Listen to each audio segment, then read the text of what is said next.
Good morning, good afternoon, or good evening, depending on where you are in the world, and welcome to this Techstrong learning experience brought to you by Mezmo. My name is Cody, and I'd like to welcome you back to Techstrong Learning. We have an exciting panel ahead, but before we get this thing kicked off, I would like to cover just a couple of housekeeping notes. So first off, today's session is being recorded. If you miss any of our discussion, perhaps you'd like to rewatch or maybe share with a friend. The on-demand recording will be made available shortly after we conclude this live session today. If you'd like to engage with us, there are a couple of options for you to do so. The first of which is the chat tab, which can be found on the right side of your screen. I'd like you to start testing out that chat tab function for me by letting us know from where in the world you are joining us. If you have any questions, we would like you to direct those to that Q&A tab, as it just helps us keep track of them. And we'd like to answer as many questions as we can today. So do feel free to send in as many and send in your questions early and often. We do have 2 polls that we will be launching throughout today's program. So keep an eye out for when those pop up. We'd love to hear your thoughts. And there is a free trial link for the telemetry pipeline in the handout section. So feel free to check that out if you're interested in checking out our sponsor today. Finally, before we close things out, we will be giving away 4 $25 Amazon gift cards. So be sure to stick around for the duration of our discussion. And our topic today is log data overload, how to get more out of your log data. I'm joined today by Kevin Woods, product management at Mezmo, and Brandon Shelton, solutions architect at Mezmo. So Kevin and Brandon, thank you both so much for joining me today. Kevin, do you want to go ahead and get us kicked off? Yeah, thanks, Cody. Well, let's get into this, Brandon. Just to set the stage here, if you could tell us a little bit about log data, why is it so important? What are some of the typical functions that engineers perform around log data, and what do those analytics look like? Yeah, awesome. Logs are awesome. Like logs, they're really, when I think about logs, are like the ledger of our systems or processes and solutions that we build, right? And so when it comes to logs, it tells us everything that's happening within our stack of stuff, and then we leverage log analysis tools to then start searching that information, right? And so when it comes to searching information within those tools, we can actually start diving in and digging in to see what kind of data is there. And so let me actually kind of show you some of that, because I've got some logs pulled up here. This is just a viewpoint of our log system, and you can kind of see some logs flowing here. And so a good log analysis system will actually allow you to kind of search and start filtering upon these logs. This is just some sensor data that I've got flowing in here, but you can actually start digging in and seeing, there's the lights are on here, the humidity of the information, right? And so it really starts giving us visibility into what's happening in our ecosystem. And then also a good log analysis product has some dashboarding capabilities that are built in.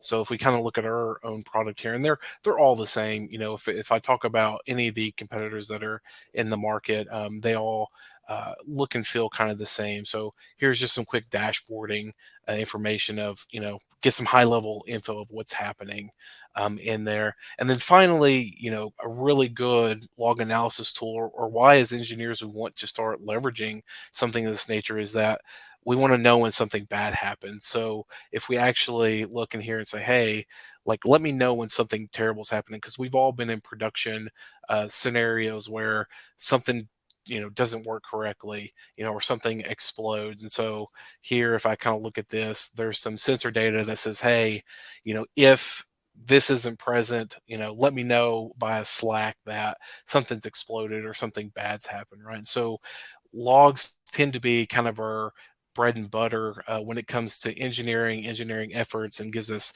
information about everything that's happening within our ecosystem. Great. So how do we, the theme for today is log data overload. How do we get into a situation where there is log data overload, too much log data? How does that happen? Yeah. So this has kind of been a running theme in the industry where there's just so much log data that's been happening, right? And so, quick story. I worked with a client one time where they had shipped some stuff to production, right? And everything was running fine. Their system looked good, ecosystem was great. And then all of a sudden, the end of the month came and their log bill quadrupled overnight seamlessly. And they started digging. I was like, what's going on? What's happening? Like, they kind of start wigging out just a little bit because they get this massive bill. And, we start digging in. And what ended up happening was one of the engineers on their side had accidentally pushed a configuration to production that started sending all their debug info from that. So that set the default level of their logs to debug, right? So that was quickly mitigated, right? And we resolved that solution pretty quickly. But that is, kind of a one way that we seen that happen. And not all customers are experiencing like that's really an edge case, kind of a lesson learned, right? Kind of thing. But most companies as a whole, when we talk about the industry, they are producing way more logs than ever before, and that's really due in part to a couple of things where we moved into distributed systems a few years ago, right? And so with distributed systems, we're talking about running things in containers and isolating stuff, right? And so we can now scale things horizontally across this, and at a level that we've never been able to scale stuff before in technology. And so now we have this massive log explosion that's kind of happening, just as a broad statement across the whole industry. Hmm. So what kind of problems, what kind of practical problems can this cause for most organizations? Yeah, that's a good question. So the number one thing that I hear when I talk to clients or customers is, man, this thing's getting expensive, right? And when they say it's getting expensive, it's mostly due in part to the volume of logs that are being sent, right? And so we just see costs ramping up from all these log analysis tools, whether any vendor that's out there, like it's just a common paradigm that's happening. The other real big thing that's causing a lot of issues for people is they're actually starting to see a lot of network slowages on their side. So you think about logs, and that has to send traffic out your network, right? To get to any log analysis tool or seam or anything of that nature. And it's really, really starting to spike, just outbound traffic. So, that's kind of one of those hidden costs that doesn't have directly hit from your bill or from, your log analysis tool. It's kind of hidden behind the scenes, but it is something that when we start talking about the bigger picture of this log analysis stuff and logs in general, that we see starting to hit. I would say the third thing, and this is still really important, is it's becoming much harder for people to start finding the signal within the noise of the logs. So we talk about logs in general, and good strategies. You want to have your log structured well and all that stuff. But the reality is that the more data that you have coming in from your logs and stuff, the harder it's going to be to start finding like what's important, what's valuable, how do I know I need this or that, right? And so it's really starting to track that signal in your noise of logs that are just kind of happening. And then the last thing I want to bring up, because I've heard this quite a bit also, although it's a kind of a lesser uh, problem that's being created, is we're really starting to push the limits on some of these tools. So if you're doing some kind of self-hosted log analysis solution, you're a lot of companies that are generating terabytes, petabytes of data a month that are sending to a log analysis tool. And we even kind of see that a little bit with Mezmo, where we've had to scale things way out the last couple of years just to handle the massive volume of data that's coming in. That's starting to hit those back end tools and start to kind of push things to the limits. And so we're starting to see kind of innovative solutions on how to start solving those problems as well within the industry. It's great. I know that on my side, we did some survey, we did some studies in our customer base of, what they're seeing in terms of log data, different ways that they're dealing with it. And so I'd like to share some survey results. If everybody can see this, this is some survey results from a study that we did in April. And this is called a pulse report that we worked with Gateway, a certain organization that studies the market. And we asked some different questions to people about how they're managing log data, what they're doing in log data overload scenarios. And so it sort of helps us all to see, how our peers in the industry are dealing with this issue. There's a report here, by the way, that will be made available to all of you participants today in this webinar.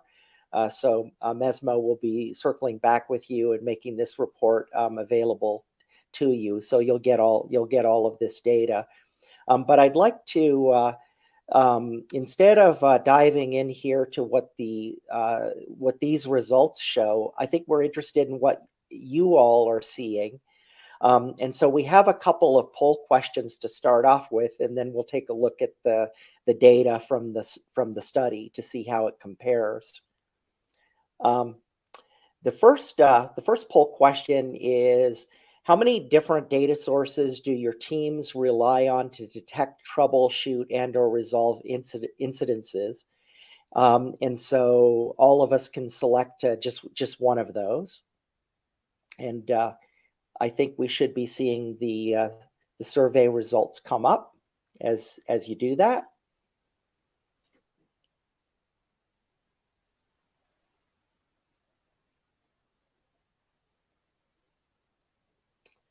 Okay, so I'm seeing 50%, 5 to 10, 1 to 4, and more than 20. Nobody reported more between 11 and 20. So that's interesting. Let's take a look here at what the survey data showed in the study. I'll just flip that to the first slide, so we can see actually pretty similar distribution of results. 5 to 10 being the most popular, more than 20 also being a percentage. So we're talking about a lot of sources that are generating different types of log data, different types of telemetry data. And yeah, it's part of the difficulty of dealing with this issue. I think we have another survey question, poll question for the audience. If we could bring that up. So, do you have any problems managing your telemetry data? And you can select up to 3 of these in terms of the problems that you see the most often. So we'll let you respond.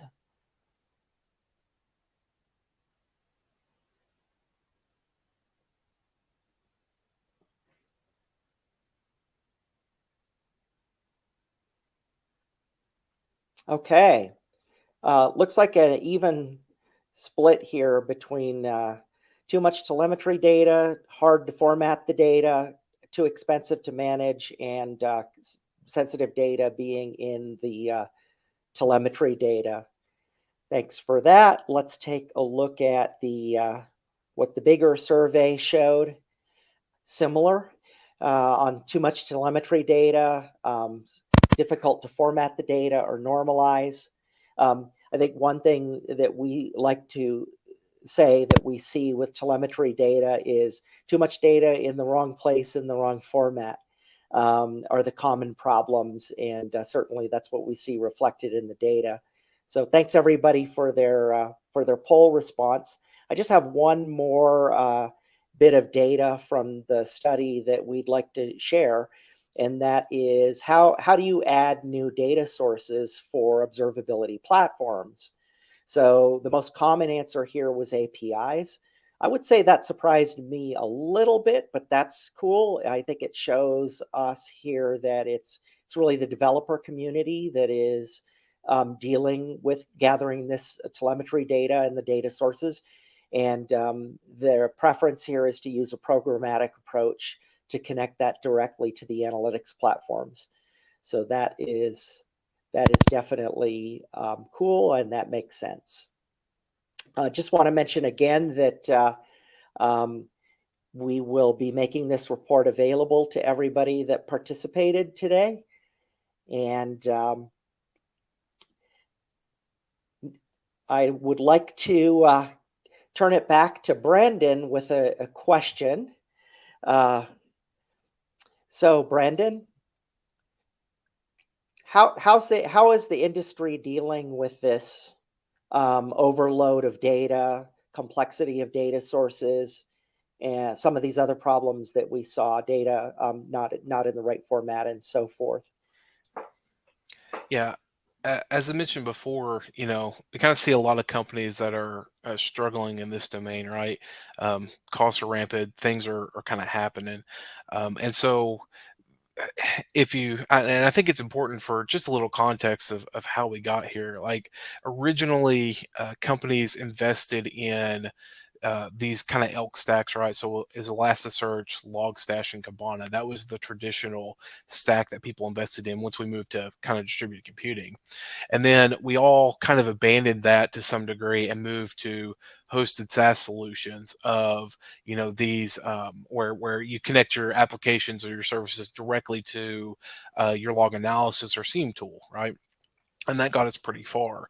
And now we kind of start seeing the pendulum coming back from an industry perspective, where costs are rampant, things are happening out here, and companies want to start kind of getting back in the mix of owning and managing or controlling their own data, right? And so uh, we see that, lots of companies, Mezmo included, that we're actually starting to invest in that paradigm. And so there's a couple of new tools that have been spinning up or kind of groundbreaking in those areas of domain, right? And so it's just interesting how, you know we went from everybody self-hosted to nobody self-hosted, now to the we're kind of blending back into a semi-hosted slash somewhat controlled area of things. And the truth or reality is, and how we got into this, is that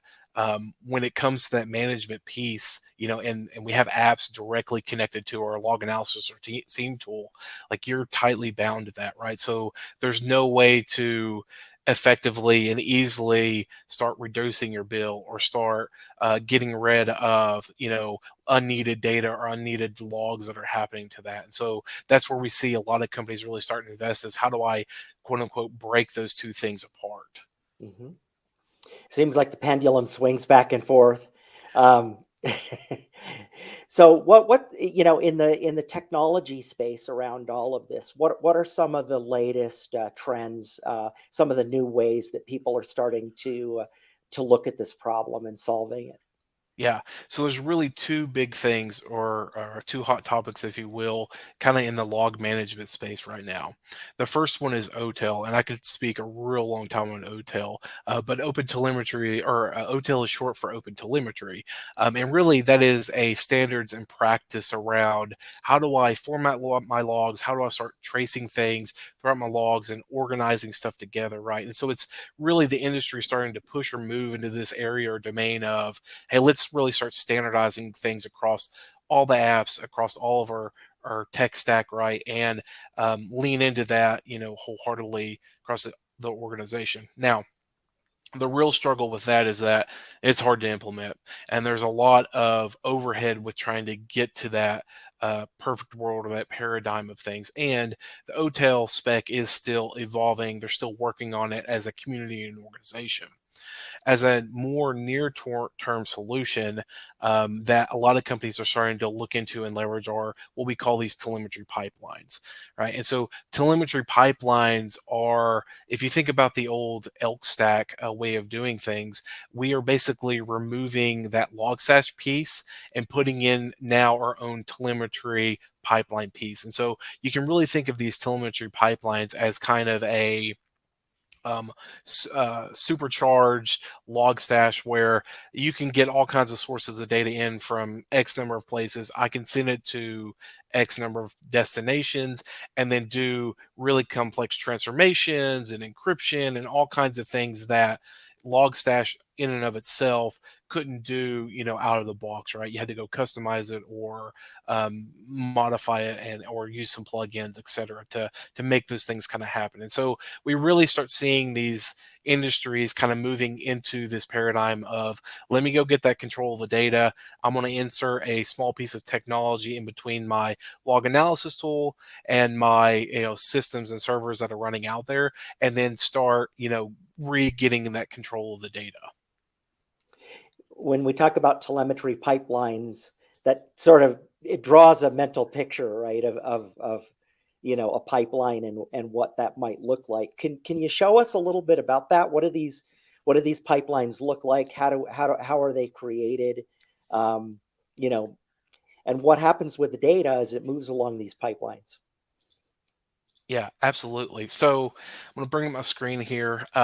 This is one of our demo pipelines that we kind of built as a company, and it's based around this log data. And so what they do is they allow you to intercept that data. For this example, I've actually got data coming in to our platform. Then we actually route it on.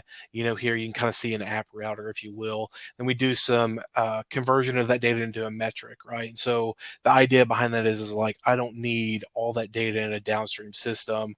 I then get rid of some stuff that we don't actually need, and then go ahead and route it to a Datadog instance in here. We can also send that data to Grafana, right, or down into a seam ingestion piece here. And so these pipelines are really, again, kind of a high level or in-depth way to start managing and routing that data. And one of the more interesting use cases that I've talked to some clients about and customers is that, they actually have this concern where, they want all the data. Like if I talk about security scenarios or talk about things where they actually, want to hang on to the data for a long term, but I don't want to send all of it to my seam. What we actually see is clients saying, "Hey, let me route that into an S3 bucket." Right, or let me route that into, some security logs. They go directly into my Splunk instance or whatever you're using for that seam integration, right? But then all the developer logs go to, let's say, my Mezmo log analysis or Datadog or whatever that log analysis tool is. And then there's also been cases where we've talked and said, hey, like actually only production logs I want to send to my log analysis piece, and then well, that can get routed somewhere else. And so really it's that ability to quote unquote intercept your data and get right in front of it and do something with it, in near real time, if you will. It's great. Thanks for the overview. It's picture there tells paints 1,000 words. I think that's it for the prepared part of the presentation for both of us.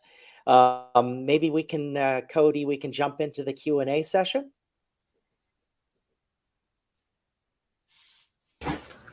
Sure. It looks like we've received a couple of questions so far, but I'll go ahead and reiterate to our audience. If you have any questions, go ahead and send them on in. We've got plenty of time to address them.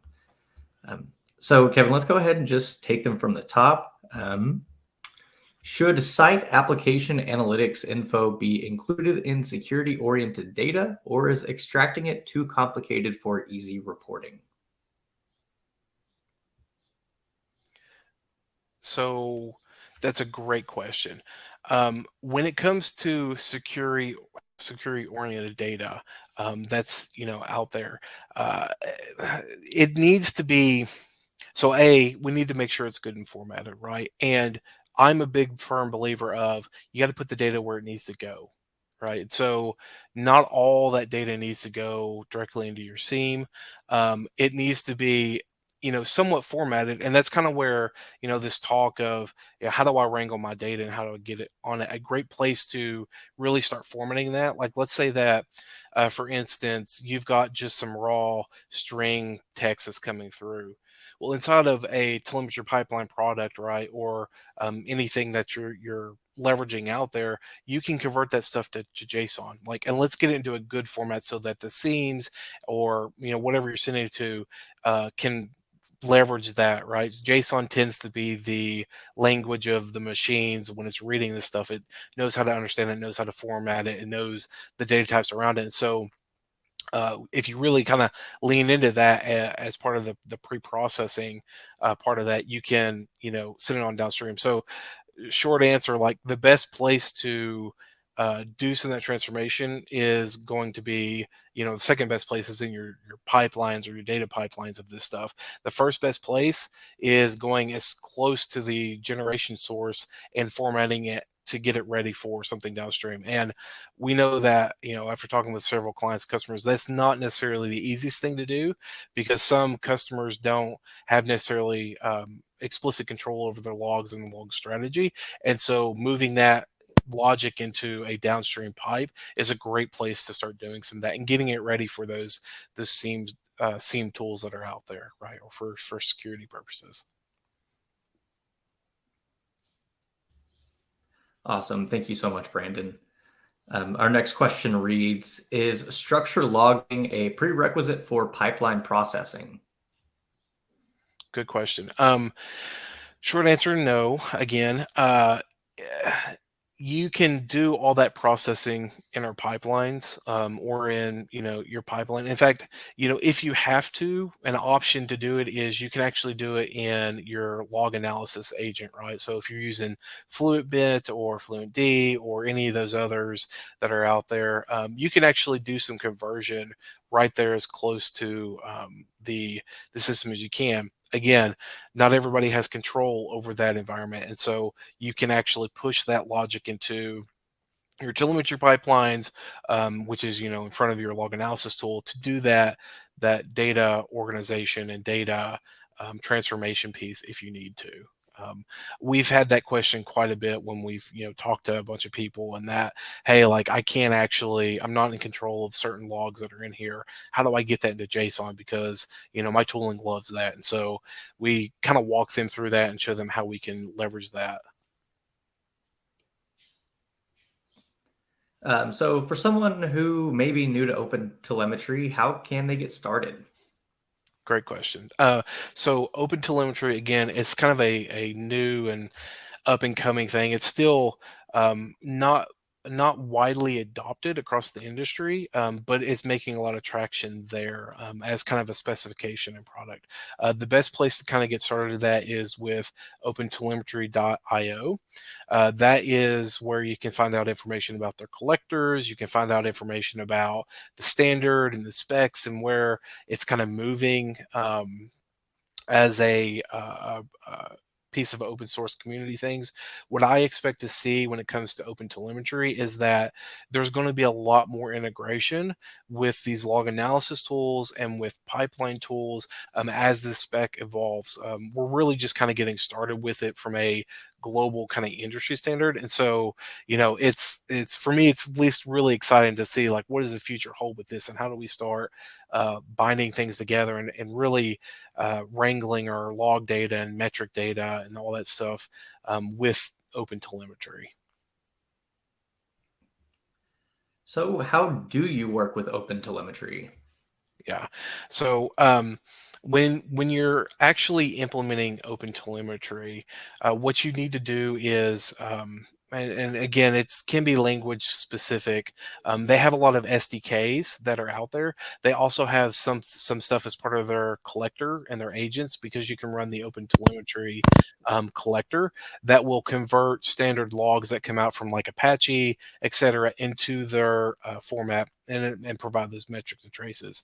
The other strategy, which has had a lot of traction, that we've talked with several people on, is that you can actually take that stuff and then convert it to or use an SDK. So like there's a Python SDK for OpenTelemetry, which makes it really easy to instrument your code, right? Same thing with Java. Almost any language that's out there, they're really starting to support as a community. And then obviously because it's community driven, if there's something that, hey, like in Python, I was playing with it the other day, and they've got some really cool decorators that are out there for Python, but I didn't like the way it looked. So I was actually looking at, hey, can I contribute something back to their open source to actually modify this a way that I would like it, and add an enhancement. So the best place to go look is go check out their site, do some digging on their collectors, to really get started, and then look at instrumenting your code with open telemetry stuff. Awesome. Thank you so much. That was a really in-depth answer. Um, it looks like we are down to our final question. So this is our final question call to our audience. Please send in anything that you've got. We do have plenty of time to answer it. So for now, our final question reads, how do you handle data storage and retention? Storing log data for extended periods can be costly, especially when dealing with large volumes. Yeah. Yeah. So I'm data storage for me. What I'll tell you is I tend to be a hoarder when it comes from data. Like I want to keep everything. And so data storage and data retention is, and again, it depends on, the people you ask. So like security folks, I want to keep this stuff for years. Why? Because I want to look back and try to understand, what happened, 6 months ago if I get audited, something of that nature. For your average engineer, for a data storage perspective, I don't know, after 7 days, a month, like it may not be as valuable, right? And so when it comes to these data storage paradigms, really there's a two-prong approach that has to happen. One is you take that data and you send it to your kind of hot storage, if you will, which is going to be your SIEM or your log analysis tool, something of that nature, right? Where I can go access it relatively quickly. And as we talked about earlier, a big portion of that is understanding what needs to go where, right? So some of the logs, right, I'll send to this hot storage. Some of the logs for long-term retention, which may be everything, we'll send to, S3 buckets or Google Cloud storage, whatever your storage mechanism is, and then organize it, get it into those S3 buckets as best as possible so that you can later retrieve it should you need it, that's out there. And then obviously the great thing is about any of these cloud storage mechanisms or utilities, they have things they call lifecycle rules, which is like, hey, after 6 months, we're going to roll this thing into some deep glacier if you're on S3, and we'll retrieve it back later, and that costs fractions of a penny, to hang on to retain that stuff for a long time. Wonderful, wonderful. Thank you so much. We have exhausted all of our questions. So I do want to give each of you a moment to address our audience. If you have any kind of parting words or any absolute takeaways you feel someone who attended this webinar should walk away with, anything you'd like to solidify in their minds, what would that be? Brandon, you want to get us kicked off there? Yeah, I'll start there. For me, I think the one big takeaway from this webinar or this session is that really look at your logging strategy and determine as a company if it's something that you need to invest in, and really start kind of shoring up, right? We all know that log data is growing every day. It's kind of getting out of hand for some companies, and so really look at your log strategy. Look and see if there's any place that you can invest in, and that may be standardizing the data. It may be looking at open telemetry and starting to leverage some of that. And then two, really start to understand what you need and you don't need, right? And figuring out, hey, like, do I need to send all this to my log analysis tool, or do I need to offload this to some long-term storage. And then once you start making those decisions, start looking at products, ours is one of those that are out there that can help, you do that kind of stuff and route data to where it needs to go and format it if you need to. Really start kind of digging into those two areas when it comes to, engineering or leveraging that data later on. Awesome. Kevin, any closing Yeah. thoughts? Yeah, I would just say that log data contains it's one of the most, if not the most fundamental information element that we have in our companies, and yet all of our research shows and all of our customer interaction shows that people are really struggling with it. And so the way to work with that now is people already have lots of tools. So maybe not add another tool, but maybe look at a different way of dealing with it, a different architectural approach to dealing with that data. And that's part of what we've been suggesting and talking about today. So we need to get that information that's in those logs. We need better ways of getting to that information, given all the trends that we're seeing. So that's what I would say. Awesome. Well, I really appreciate both of you joining us here on Techstrong Learning. But I honestly love whenever these webinars are about 30 minutes, because I feel like you come in, you say everything that needs to be said, and we do too when we're watching. Absolutely. So I do want to thank you both so much for joining us. It was a really insightful session, and I know I'm taking away a lot from this. I did not know what OTel meant prior to an hour ago. So thank you both. I would like to remind our audience that our session today was recorded. So should you want to rewatch this episode, or of course, if you want to share it with a friend, it will be sent to you via email shortly after we conclude this. It will also be found on the DevOps website at devops.com/webinars, and be sure to look in the on-demand section where it will be there waiting for you shortly. The 4 winners of our $25 Amazon gift card drawing, they are Sri P, Madhu K, Rebecca G, and James R. So to our 4 winners, congratulations. Keep an eye on your inbox to claim that gift card. It should make its way over to you in the next 48 hours. But of course, if you don't happen to see that email, check your spam folder just in case it gets filtered out. I'm just doing one last final call, make sure we don't have any more questions coming in. And it looks like we're still good to go. So to our audience, thank you so much for being here. We really appreciate the questions that you sent in.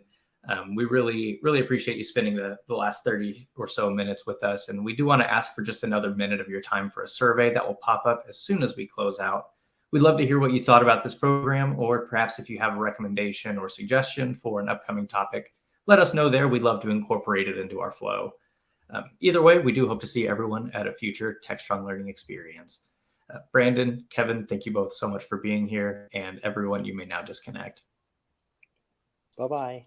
Thank you.